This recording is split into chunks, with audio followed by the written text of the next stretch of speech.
IT job కోసం try చేస్తున్నారా? Coding ట్యూటర్లో ట్రైనింగ్‌తో పాటు stipend and 100% job guarantee. Hello Ram గారు. హాయ్ నారాజు. ఇద్దరు వ్యక్తులు వైఫ్ అండ్ హస్బెండ్ కానివ్వండి, ఫ్రెండ్స్ కానివ్వండి, అపోజిట్ జెండర్ అయినా సేమ్ జెండర్ అయినా సరే, ట్రావెల్ అయ్యేటప్పుడు తెలియకుండానే కొంతమందికి బాగా సింక్ అవుద్ది, చాలా బాగా సింక్ అవుతుంది. కొంతమందికి జర్నీ స్టార్టింగ్లోనే దెబ్బ కొట్టేస్తుంది. అందాకెందుకు సార్, ఇప్పుడు మీరు నేను ఉన్నాము, పర్ఫెక్ట్ సింక్ ఉంటుంది జర్నీ. ఎలానంటే ఇక్కడ నుంచి ఏం ఆలోచిస్తున్నా ఆటోమేటిక్గా అక్కడ నుంచి అదే వచ్చేస్తుంది. అలా కొంతమందితో కనెక్ట్ అవుతుంది. ఏ ఎమోషన్ వాళ్ళని ఆ జర్నీ కంటిన్యూ అయ్యేలా చేస్తుంది సార్? మనది వదిలేసేయండి, మామూలుగా చెప్తున్నాను అంటే ప్రతి ఆడియన్కి అర్థం అవ్వాల్సినటువంటి అవసరం ఉంది కాబట్టి అడుగుతున్నాను. ఏ ఎమోషన్స్ వాళ్ళని మ్యాచ్ అయ్యేలా చేస్తాయి? ట్రావెలింగ్లో కూడా టుగెదర్లోనే ఒకటే ఆలోచన ఉంటుంది, ఆ ఆలోచన డెవలప్ అయ్యేలానే ఉంటుంది తప్ప ఏ రోజు కూడా డిస్క్రిమినేషన్తోనూ లేదంటే దిగజారిపోయేలానో ఎక్కడా కనిపించదు మనకి. ఆ ఏ ఎమోషన్ వాళ్ళని హుక్ చేస్తుంది ఎక్కువగా? అండ్ థాట్స్ వేవ్ లెంత్ కూడా ప్యారలల్గా అసలు ఏ విధంగా ఉంటాయి? కొంతమంది అయితే ఈక్వల్గా నడుస్తూ ఉంటుంది. ఏ ఎమోషన్ వాళ్ళని ఆపుతుంది? నారాజు, ఏదైనా సరే, ఏ బంధమైనా సరే, ఎలాంటి ఎమోషన్ అయినా సరే కమ్యూనికేషన్తో స్టార్ట్ అవుతుంది.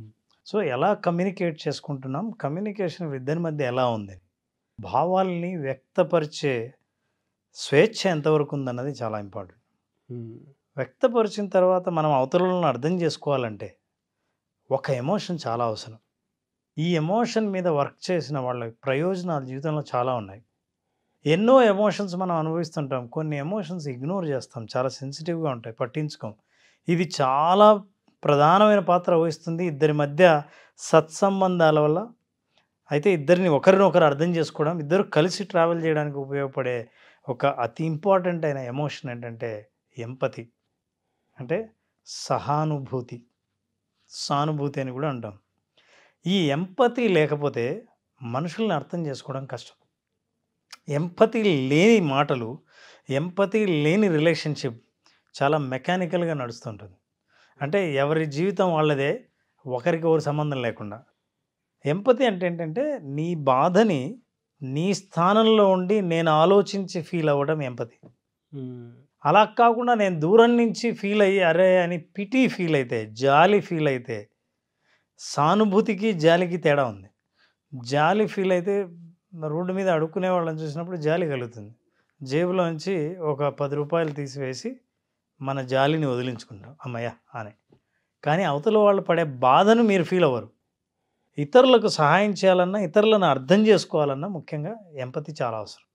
ఈ ఎంపతి పాత్రని మనం చాలామంది పెద్ద పట్టించుకోరు, కానీ ఎవరైతే కనెక్ట్ అయ్యారో, సింక్లో ఉన్నారో వాళ్ళకి ఈ ఎంపతి అనే ఎమోషన్ చాలా ఎక్కువ ఉంటుంది. ఒక చోట, ఒక చిన్న ఊర్లో ఒక రైతు, సుబ్రావ్ అనే రైతు, ఆయన పంట పొలంలో ఏదో ఆయన పెంచుకున్న కుక్క ఒక 4 పిల్లల్ని పెట్టింది. సరే ఈ కుక్క పిల్లల్ని ఎవరికైనా అమ్ముదామని చెప్పి ఆయన బోర్డు బయట తగిలిస్తూ ఉన్నాడు, ఇక్కడ కుక్క పిల్లలు అమ్మబడును అని, ఎవరికైనా కావాలంటే తీసుకెళ్ళొచ్చని. ఈయన బోర్డు తగిలిస్తూ ఉండగానే ఒక చిన్న పిల్లవాడు, 4 ఏళ్ల కుర్రాడు వచ్చి ఆయన షర్ట్ లాగాడంట. కిందకి చూస్తే ఎవరో కుర్రాడు, చెప్పబ్బా ఏం కావాలి అన్నాడు. నాకు కుక్క పిల్లలు అమ్ముతా అన్నారు కదా, నాకు కావాలి అన్న. అంటే మరి డబ్బులు అవుతాయి, చాలా మంచి బ్రీడు, నీ దగ్గర డబ్బులు ఉన్నాయా అని. ఉన్నాయని జేబులోంచి అంత మొత్తం చిల్లర తీసి ఇచ్చాడు. ఎంత ఉన్నాయంటే 130 రూపాయలు ఉన్నాయి. సరే ముద్దుగా అనిపించి సుబ్రావుకి, సరే ఇచ్చేద్దాంలే అని, ఇగో 4 ఉన్నాయని పిలిచాడంట కుక్క పిల్లల్ని. అవి పరిగెత్తుకుంటూ చిన్నవి వస్తున్నాయి. ఒకటి దొల్లుకుంటూ కుంటుకుంటూ వస్తుంది. ఈ అబ్బాయి సరిగ్గా చూడలేదేమో, చూసి నాకు అది కావాలి అన్నాడు. అప్పుడు రైతు సుబ్రావు ఏమన్నాడంటే, అది వద్దులే, ఈ 3 ఏవైనా తీసుకో అన్నాడు. అది ఎందుకు వద్దు అన్నాడు.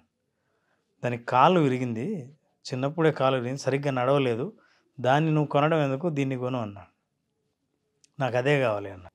అదేంటి అదే ఎందుకు కావాలి, బాగున్నవి నేను అమ్ముతుంటే అంటే, నాకు తెలుసు దాని బాధ, ఎందుకంటే ఇటు చూడండి అని ప్యాంటు పైకి తీశాడు. ఈ పిల్లవాడికి ఒక కాలు లేదు, ఒక ఆర్టిఫిషియల్ లెగ్ పెట్టబడింది, దాని బాధ ఏంటో నాకు తెలుసు, అందుకే అదే నాకు కావాలి అన్నాడు. This is empathy.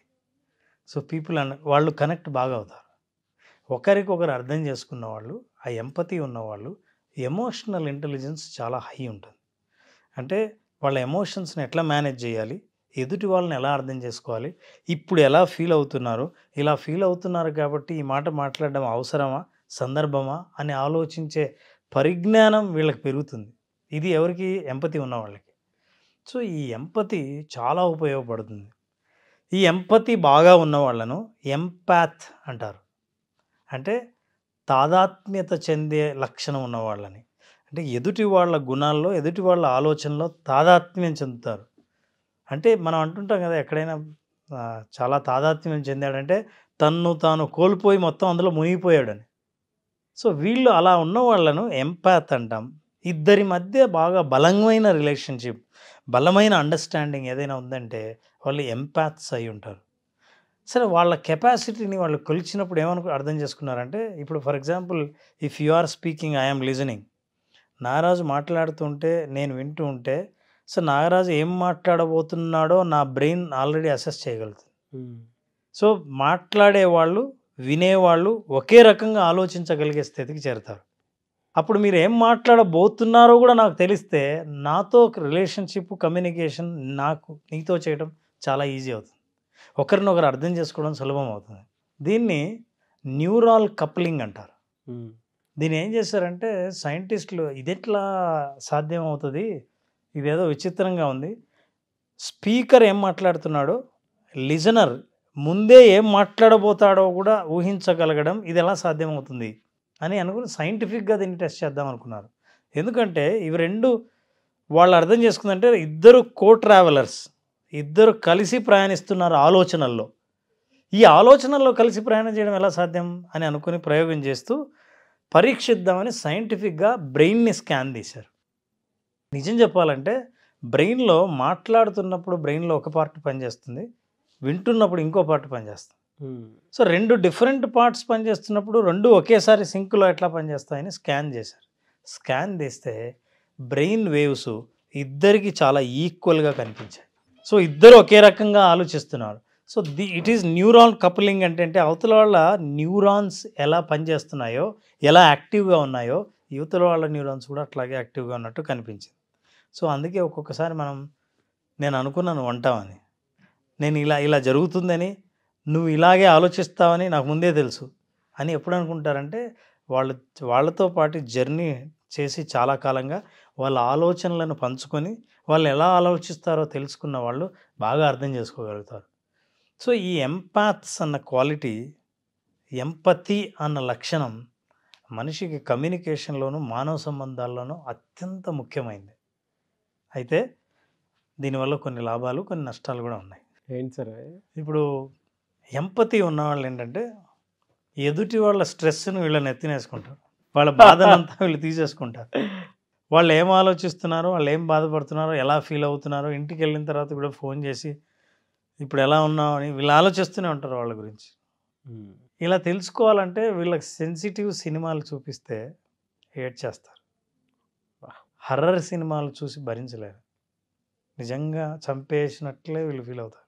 అట్లాగే ఎక్కువ వాళ్ళకి ఎదుటి వాళ్ళ కష్టం పట్ల ఆలోచన చేయడం వల్ల నష్టం ఏంటంటే ఎక్కువ ఎమోషనల్ డ్రెయిన్ అయిపోతారు, తొందరగా మానసికంగా అలసిపోతారు.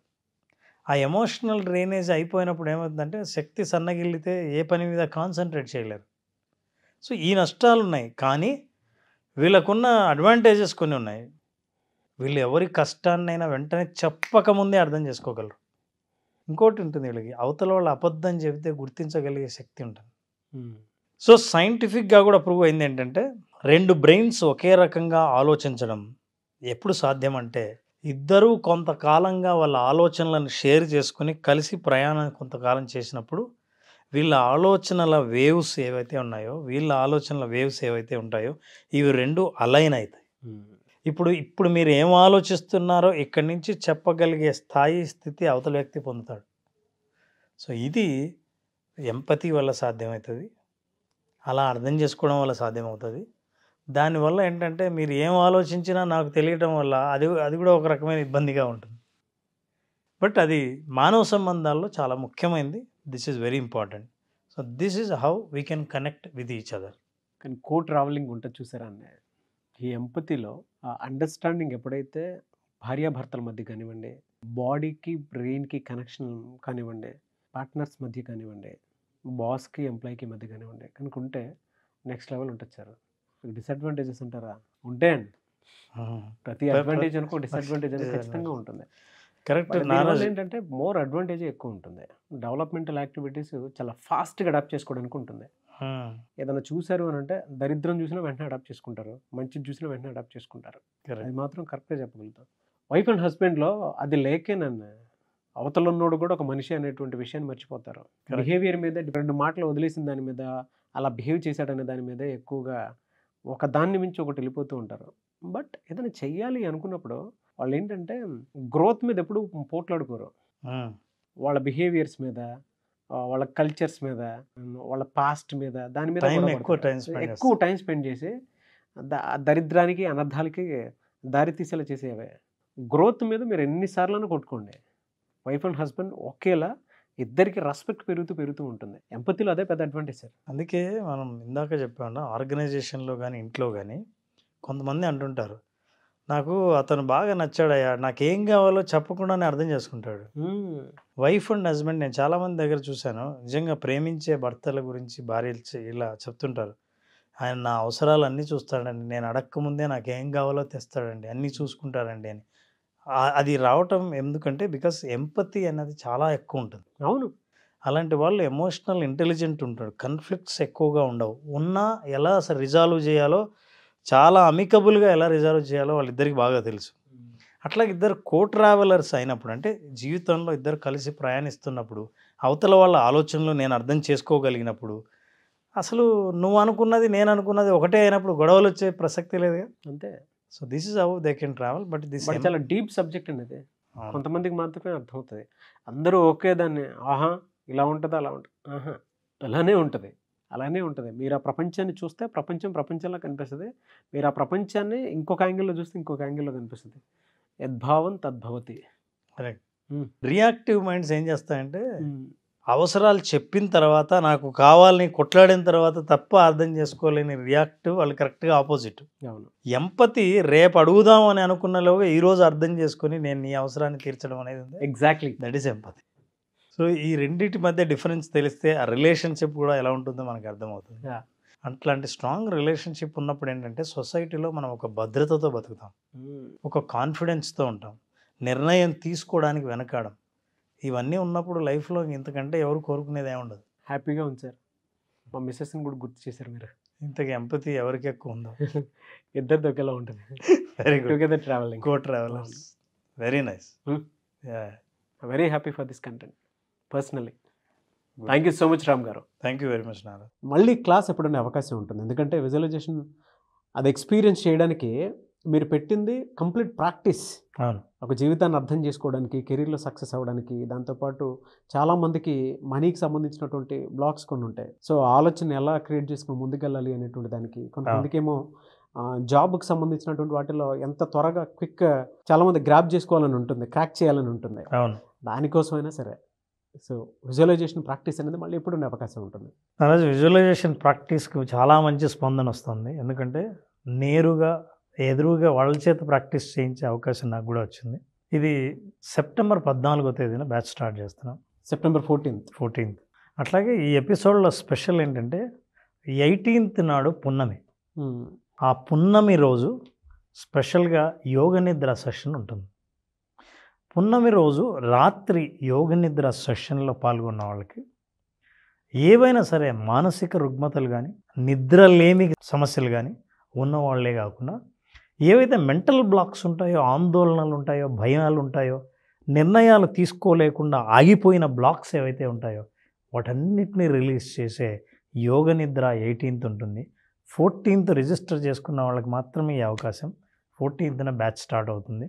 September 14th. యోగ నిద్ర కోసం చాలామంది ఎక్స్పెక్ట్ చేసేటువంటి వాళ్ళు ఉన్నారు. స్పెషల్ అకేషన్ డే రోజు పెడుతున్నారు. సో ఇది స్పెషల్ క్లాస్ అని చెప్పేసి చెప్పాలి. ఈ మంత్కి special class visualisation practice September 14th నుంచి ఉంటుంది. కాబట్టి ఆసక్తి కలిగిన వారు స్పెషల్ క్లాస్లో కనుక మీరు ఎన్రోల్ చేసుకోవాలి అనుకున్నటువంటి వాళ్ళు స్క్రీన్ మీద మీకు కాంటాక్ట్ నెంబర్ కనిపిస్తుంది, అని మీరు కాల్ ఆర్ మెసేజ్ వాట్సాప్ చేసి వెంటనే ఎన్రోల్ చేసుకోండి. Anyways thank you, great experience and thank you so much Ram sir. Thank you Naraj. Thank you.